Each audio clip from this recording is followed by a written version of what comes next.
구원론 큰 제목 다섯 번째, 약속과 죄 그리고 죄사함, 약속과 죄 그리고 죄사함이란 제목으로 하나님 말씀을 전하도록 하겠습니다. 우리가 이번 주일에 회개하고 회개에 대해서 말씀을 드렸는데, 회개가 무엇인지, 또 죄가 무엇인지, 회개하라고 할 때는 죄를 전제로 하는 것이죠. 죄는 다른 것이 아니라 죄의 핵심은 결국 거슬러 올라가면 하나님의 약속을 믿지 않는 것이, 약속을 저버리는 것이 죄라고 했습니다. 우리가 흔히들 생각하는 죄는 그 죄의 결과로서 나타난 그런 현상들을 우리는 죄라고 생각합니다. 그리고 그 현상에 대해서, 죄의 어떤 현상에 대해서, 그런 열매들에 대해서 하나님 잘못했습니다. 내가 이렇게 살지 않겠습니다. 보통 이렇게 돌이키는 이런 것을 거기까지를 물론 이것도 훌륭한 거죠. 요즘 이런 회개 없이도 신앙생활 하는 사람들이 많기 때문에. 그러나 이 회개가 무엇인지 본질적으로 들어가 보면은 이 죄가 무엇인지, 그러니까 우리가 흔히 생각하는 이 회개라는 것이 지금까지 어떤 외적인 죄의 결과만을 가지고 다루는 그런 데서 끝날 때가 많았습니다. 겉으로 드러난 어떤 죄들에 대해서. 그러나 이 거슬러 올라가면 그 본질로 들어가면 죄가 무엇인지 분명히 예수님이 말씀하지요. 요한복음 16장 8절 9절에 나를 믿지 아니하는 것이 죄다. 결국 예수 그리스도 그 약속을 믿지 않는 것이 죄다. 약속을 저버리고 약속에 대해서 무관심한 그것이 죄라고 말씀하고 있습니다. 그래서 결국 약속과 죄, 이 약속과 죄라는 이 단어는 결국 결과적으로 약속이라는 것과 죄가 가장 밀접하게 되어 있고, 이 약속을 알지 못하면 죄가 무엇인지를 올바로 이해할 수 없음을 우리가 깨닫게 됩니다. 그래서 우리 예수님께서 가버나움 고라신 벳세다를 향하여 그들에게 화가 있을진저 그들의 회개하지 않음을 예수님께서 크게 책망하셨습니다. 왜냐하면 예수님께서 오신 목적은 결과적으로 예수님이 그렇게 수많은 표적과 능력과 기적을 행하신 것은 이 약속을 이루기 위한 하나의 통로에 불과했던 것입니다. 그것이 본질은 아니었죠. 우리 예수님도 우리가 육체로 배고픔을 느끼고 이런 것들은 주님이 원하지 않습니다. 그래서 오병이어 사건 같은 경우에도 그런 어떤 필요를 채워주기 위해서, 그 배고픔을 채워주기 위해서 그들에게 오병이어 기적을 일으킨 것이지, 그 오병이어 기적 자체가 목적이 아닙니다. 그 복음을 전했던 과정 가운데서 육을 입은 우리에게 어떤 최소한의 어떤 필요가 있었기에 그것을 채우는 것이지, 주님의 이 목적은 이 복음, 이 약속대로 오신 자기 자신을 전하는 것이 육체로 오신 예수님의 어떤 목적이었습니다. 그러나 문제는 사람들이 거기에 대해서 관심이 없어요. 예수님께서 요한복음 6장에서 너희가 나를 찾은 것은 표적을 볼 까닭이 아니요 먹고 배부른 까닭이다. 썩을 양식을 위하여 일하지 말고 영생하도록 있는 양식을 위하여 일하라. 바로 이 영생, 약속이 바로 이 영생이죠. 영원한 생명, 아들의 생명을 주는 것. 그렇게 수많은 사람들이 오랫동안 기다렸던 히브리서 11장에 나오는 아벨부터 시작해서 나오는 의인들이 그렇게 기다렸던, 그러나 그들은 믿고 기다렸지만 받지 못하고 세상에 살아있을 때 받지 못했던 그 약속, 바로 그 약속은 우리 한 사람 한 사람이 하나님의 나라 되어 그리스도를 머리로 삼고 하나님의 나라 되어 사는, 그리스도의 생명으로 사는, 그리스도의 생명으로 거듭나서 그리스도의 생명으로 사는 그 약속이 바로 복음입니다. 바로 죄가 뭐냐면 여기에 대해서 본질적으로 이것을 저버리는 것이고, 또 이 약속에 대해서 무관심한 것입니다. 약속. 예수님께서 때가 찼고 하나님의 나라가 가까웠으니 회개하라. 이 회개하라고 했을 때는 바로 기본적으로 이 약속에 대해서 무관심했던. 그러니까 이 약속을 저버린 모든 신앙은 그가 예수 그리스도 이름을 부를지라도 결과적으로 그들의 신앙은 다른 믿음, 다른 예수, 다른 영을 쫓아가는 그 결과가 그 모양이 될 수밖에 없음을 성경은 우리에게 분명하게 밝혀주고 있습니다. 그래서 이 약속과 죄가 무엇인지를 우리는 더 분명하게 알아야 되고, 그래서 이 약속을 잊어버린 사람들로 하여금 이 약속으로 향하고 이들을 각성시키기 위해서 하나님이 주신 것이 율법이라고 했습니다. 양심이라고 했어요. 성령께서 율법과 우리의 양심 가운데 작동해서 우리로 하여금 이 약속을 향하는 그 방향 쪽으로 우리를 향하도록 하게 하는 것이죠. 예. 그래서 약속과 죄 그리고 제3이라고 되어 있는데, 약속이 무엇이냐, 죄가 무엇인지.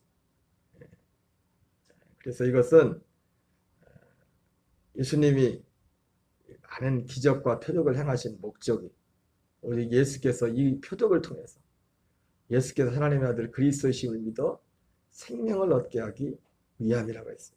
그러나 가버나움 고라신 벳세다의 예수님이 그 수많은 능력을 베푸신 목적도 무엇입니까? 요한복음 20장 30절 31절에 나오는 그 이유입니다. 그러나 문제는 뭡니까? 그렇게 수많은 능력, 권능을 보면서도 그들이 회개하지 않았다는 겁니다. 하나님께서 정말 주시고자 하는, 예수님께서 주시고자 하는 그 영원한 생명에 대해서, 아들의 생명에 대해서 무관심했다는 것입니다. 예수님이 그들에게 화가 있을지어다. 그 약속이 뭐라고 했어요? 그 약속이 바로 마태복음 11장에서는 예수님이, 그래서 여러분, 이 약속은 결과적으로 우리가 하나님 나라 되는 것이고, 하나님 나라 된다고도 여러 가지로 표현하고 있지만, 아버지를 진정한 의미에서 참으로 아버지를 알게 되는 길이 약속이에요. 아버지를 아는 길. 그래서 마태복음 11장에서 예수님께서는 가버나움 고라신 벳세다를 책망하시고 난 후에 하나님 아버지를 누구만 알 수 있냐? 아들과 아들의 소원대로 계시를 받는 자에는 아버지를 아는 자가 없다고 했어요. 진정한 의미에서 하나님 아버지를 아는 길은요, 아들 그리스도는 당연히 그리스도만 하나님 아버지를 아는 것이고, 그리스도와 더불어 하나님을 아버지를 아는 존재는 아들의 소원대로 계시를 받는 자입니다. 그 아들의 소원대로 받는 그 계시가 곧 복음이고 약속이죠. 그래서 예수님께서 내가 곧 길이요 진리요 생명이니 나로 말미암지 않고는 아버지께로 갈 자가 없다고 말씀했어요.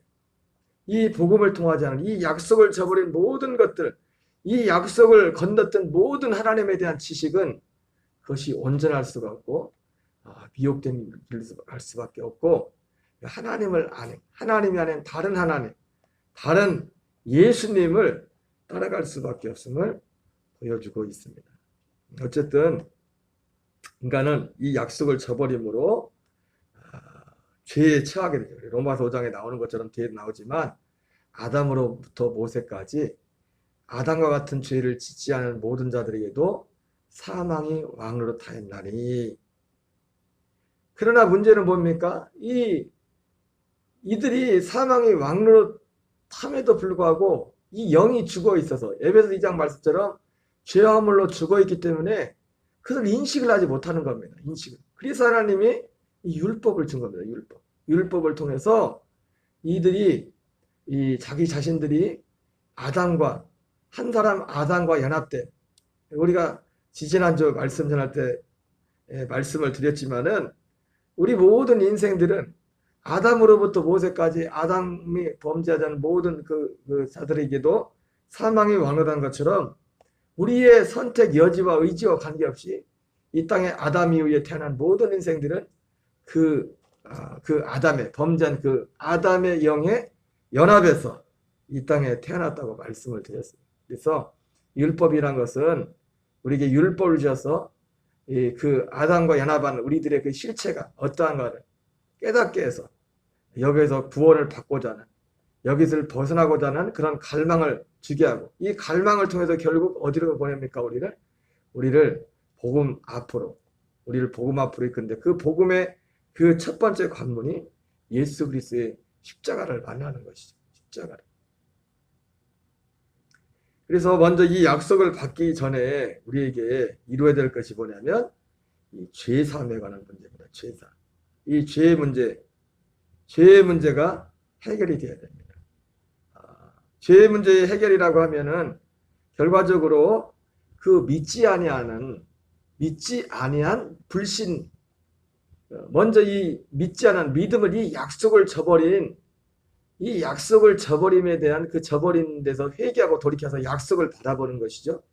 그러나 회개는 여기서 끝나는 것이 아니라 결과적으로 우리 회개의 확증은 뭐냐면 이 약속을 저버림으로 우리에게 임한 사망, 결국 아담과 하와, 첫 번째 아담의 그 범죄와 함께 연합되는 우리의 죄의 결과로서 우리 자체가 죄가 되지 않았습니까?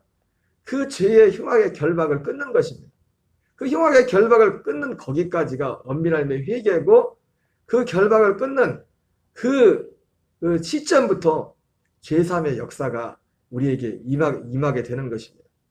바로 그 죄사함을 끊는 그 관문이 뭐냐면 그리스도의 십자가와 연합하여 죽는 할례입니다. 할례. 바로 그래서 이 할례의 과정을 통해서 바로 할례가 곧 우리에게 죄사함으로 이어지는 것이고, 이 할례를 통해서, 이 할례의 과정을 통해서 이 결과적으로 하나님이 약속하신 이 약속이 우리에게 이 실제가 되는 그런 과정을 겪게 되는 것입니다. 첫 번째 율법에서 새 언약으로 가기 위한 할례라고 이렇게 되는데, 히브리서 9장 14절 15절 읽겠습니다. 시작. 하물며 영원하신 성령으로 말미암아 흠없는 자기를 하나님께 드린 그리스도의 피가 어찌 너희 양심을 죽은 행실에서 깨끗하게 하고 살아계신 하나님을 섬기게 하지 못하겠느냐. 이로 말미암아 그는 새 언약의 중보자시니 이는 첫 언약 때의 범한 죄에서 속량하려고 죽으사 부르심을 위한 하여금 영원한 기업의 약속을 얻게 하려 하심이라. 율법에서 새 언약, 아까 율법의 그 역할에 대해서 말씀을 드렸죠. 율법은 우리를 새 언약으로 이끌기 위한 어떤 하나의 과정이라고 해서 새 언약. 그래서 이 율법은 새 언약으로 가기 전에 우리를 어디로 이끄냐면 할례 받는 자리로 이끄는 할례가 무엇입니까? 예수 그리스도의 십자가의 죽으심에 우리가 연합하여 죽는 것이죠. 그래서 육체로 오신 예수님은 새 언약의 중보자로서 예수님의 그 첫 번째 사역이 뭡니까? 새 언약의 중보자로서 예수님 뭡니까? 십자가에서 죽는 것이죠. 죽음입니다. 첫 언약 때의 범한 죄에서 속량하려고 죽으사. 첫 언약. 부르심을 입은 자라 하여금 영원한 기업의 약속을 얻게 하려 하십니다. 사실 여기서 첫 언약은 이 히브리서를 볼 때 첫 번째 언약, 새 언약으로 구별하는 거 볼 때 율법인데, 사실은 엄밀한 의미에서 율법이라는 것은 우리가 죄인한 것을 가르쳐 준 것이지, 이 범죄는 율법이 있기 전에, 이 율법이라는 것은 돌판과 이런 종이에 이렇게 주어진 그런 말씀인데, 바로 아담과 하에게 주어졌던 그 약속을 범한 그 죄를 속량하는 것이죠, 사실은. 다만 율법은 우리에게 그것이 죄라는 것을 가르쳐주는 그런 역할을 했을 뿐입니다. 어쨌든 우리가 죄 사함을 받기 위해서는 약속도 약속이지만은 지금 우리가 이 죄 사함을 받기 위해서는, 죄 사함은 단지 내가 죄를 계속 지는데 마치 예수님이 이런 것이 7번이라도 용서해주라 했던 것처럼 무한정 그냥 죄를 용서해주는 그런 죄사함이 아닙니다. 죄사함의 이 성경의 죄사함의 이 전제는 뭐냐면 죄를 그치는 겁니다. 죄를 그치게 하는 거예요. 죄를 스톱하는 겁니다. 아담과 하와가 범죄하기 전에 죄가 없었죠. 약속은 받지 못했지만 죄를 멈추는 겁니다. 죄를 어떻게 우리 인간의 죄를 어떻게 멈춥니까? 죽는 길밖에 없습니다. 죽는 길. 할례. 그는 새 언약의 중보자 신이는 첫 언약 때의 부만제에서 속량하려고 죽으사 부르심을 입은 자로 하여금 영원한 기업의 약속을 얻게 하려 합니다. 반드시 이 속량을 통해서, 그리고 이 속량은 어디에서 이루어집니까? 이 속량은 사실은 이 속량조차도 예수님의 속량 제물은 십자가에서 속량 제물이 되셨지만 우리를 속량하시는 예수님의 피는 십자가에 있는 것이 아니라 바로 약속대로 오시는 그리스도의 그 몸 안에, 그 몸 안에, 골로새서 1장 13절 이하로 말씀하라면 그의 사랑의 아들의 나라, 그 아들 안에 그 피가 있다고 했어요. 바로 그 아들 안에는 누구만 들어갑니까? 바로 첫 언약 때의 부만제에서 속량하려고 죽으신 아들 그리스도와 함께 죽는, 그리스도와 함께 죽은 그들의 영만, 그 육체는 옛사람은 죽어서 없어지고 그 영이 그 나라로 들어가는 겁니다. 그 아들의 나라로 들어가서 거기서 바로 죄사함, 그 피로 죄사함을 얻게 되는 겁니다. 염소와 송아지 피로 하지 않고 자기의 피로, 거기서 영원한 속죄가 이루어지는 거예요. 영원한 속죄. 왜 영원한 속죄입니까? 범죄하는 옛사람은 죽었기 때문에 영원한 속죄가 되는 거예요. 그 피도 피지만 더 이상 이제 죄인은 죽었단 말이에요. 죄인은 실제로 죽었기 때문에 죄인은 사라진 것이기 때문에 영원한, 그래서 왜 영원한 영단번에 한 번에 영원한 제사가 되었습니까? 죽었기 때문에 죽음을 전제한 거예요. 예수님의 죽음과 연합한 우리의 죽음을, 우리도 예수님과 함께 죽었다는 그것이 전제로 해서 그 제사함이 영원한 제사함이 되는 거예요. 영원한 제사. 그러므로 이 할례는 반드시 우리에게 이루어져야 됩니다. 반드시. 창세기 17장 10절 11절 읽겠습니다. 너희 중 남자는 다 할례를 받으라.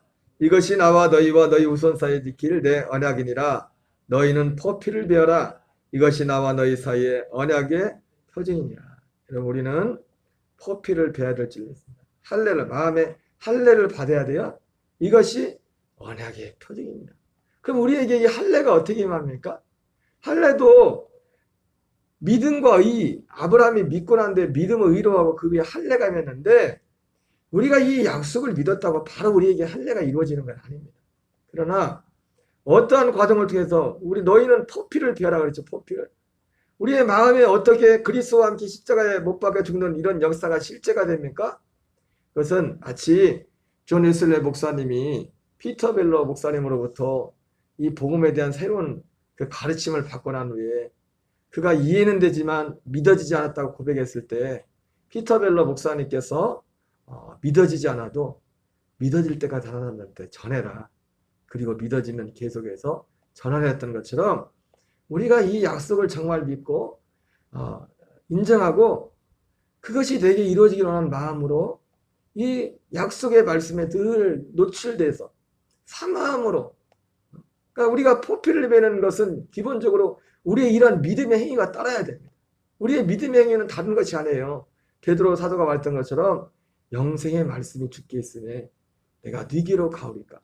이 약속의 말씀을 삼하면서 이 약속이 내게 이루어지기를, 내게 먼저 이 새 언약의 그리스도의 생명이 임하기 전에 예수 그리스도와 함께 내가 실제로 내 정과 욕심이 십자가에 못 박혀 완전히 끝난 그것을 삼하는 그 마음으로 이 말씀 앞에 지속적으로 삼함으로 사는 자세, 밭에 감추인 보화를 발견하는 그 사람같이 자기 소유를 다 팔아서 그 자리에 가는 것, 그것이 우리의 마음의 포피를 할례를 행하는, 우리가 할 수 있는 할례를 행하는 일입니다.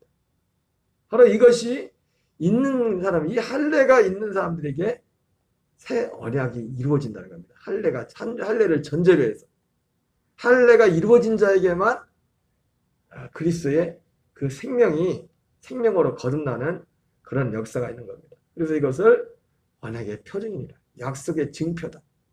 이것이 약속의 증거다. 내가 이것을 보고 너희에게 이루어지는 할례를 보고서 보증으로 내가 마음의 할례가 이루어졌구나 그런 보증으로 성령을 주겠다. 생명을 너희에게 허락하겠다. 말씀하는 것입니다. 결국 이 할례와 제사함은 하나 할례와 제사함은 할례가 그래서 제사함입니다. 제사.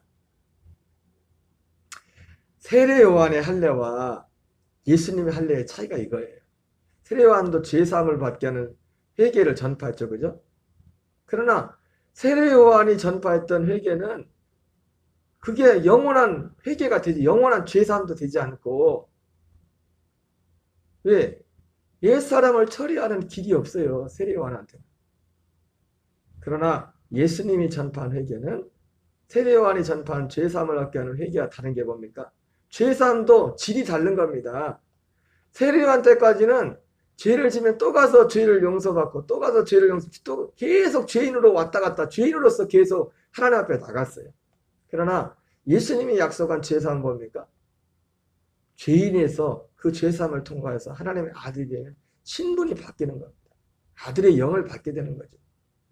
세례 요한 때는 그 옛사람만 가지고 하나님 앞에 갔지만 이제는 이 복음이 이루어지고 난 복음이 실제가 되는 오순절 이후에는 이제는 옛사람으로 갈 때는 거듭나기 전에 옛사람으로 가는 것이고 거듭난 이후에는 옛사람은 십자가에 못 박아버리고 그 아들의 생명으로 아버지께 나가는 겁니다. 때때로 우리의 육신이 옛사람이 나와서 우리의 어떤 허물과 그들처럼 그건 죄인으로 가는 게 아니에요. 아들로서 고백하고 그런 것들을 하나하나 벗겨버리는 그 자리로 나가게 되는 것이죠. 창세기 18장 10절입니다. 그가 이르시되 내년 이맘때에 내가 반드시 내게로 돌아오리니 내 안에 사라에게 아들이 있으리라 하시니 사라가 그리 장막문에서 들었더라. 이 할례 후에 하나님이 하나님이 아브라함에게 그 약속의 실체인 아들을 사라에게 주겠다고 말씀을 하셨습니다. 예수님이 분명히 말씀했어요. 내가 곧 길이요 진리요 생명이니 나로 말미암 자고는 아버지께로 갈 자가 없다. 하나님의 은혜로 이 첫 언약 때 봉헌제에서 우리를 속량하려고 죽으신 아들 예수 그리스도와 함께 그 죽음에 연합하는 이 할례의 과정을 통과하지 않고는 결코 아들 그리스도가 우리 안에 오실 수 없음을 우리에게 분명히 보여주고 있습니다. 무엇보다도 죽은 자 가운데 살아난 자가 있을지라도 회개하지 않을 것이라는 예수님의 말씀의 의미가 무엇인지를 가슴 깊이 통찰하며 생각하면서 이 복음 진리 앞에 다른 것이 아닌 이 약속 앞에 약속에 무관심하고 약속을 저버리고 오직 썩을 것만을 향해서 예수님께 나가는 그 모든 죄를 회개하고 더 많은 영혼들이 이 약속의 주님 앞으로 돌아올 수 있도록 진정한 회개, 마음의 할례를 행하는 그 회개를 행하고 주님 앞에 돌아올 수 있도록 또 이런 마음의 신적으로 정말 이 약속을 사모하는 영혼들을 몸된 교회에 하나님이 더 많이 보내달라고 기도하는 우리 새벽 되시기 바랍니다. 우리 주기도문으로 마치겠습니다. 하늘에 계신 우리 아버지여 이름이 거룩히 여김을 받으시오며 나라의 마옵시며 뜻이 하늘에서 이루어진 것 같이 땅에서 이루어지이다. 오늘날 우리에게 일용할 양식을 주옵시고 우리가 우리에게 죄 지은 자를 사하여 준 것 같이 우리의 죄를 사하여 주옵시고 우리를 시험에 들게 하지 마옵시며 다만 악에서 구하옵소서. 내게 나라와 권세와 영광이 아버지께 영원히 싸움나이다. 아멘. 주여 주여. 아버지 하나님 감사드립니다.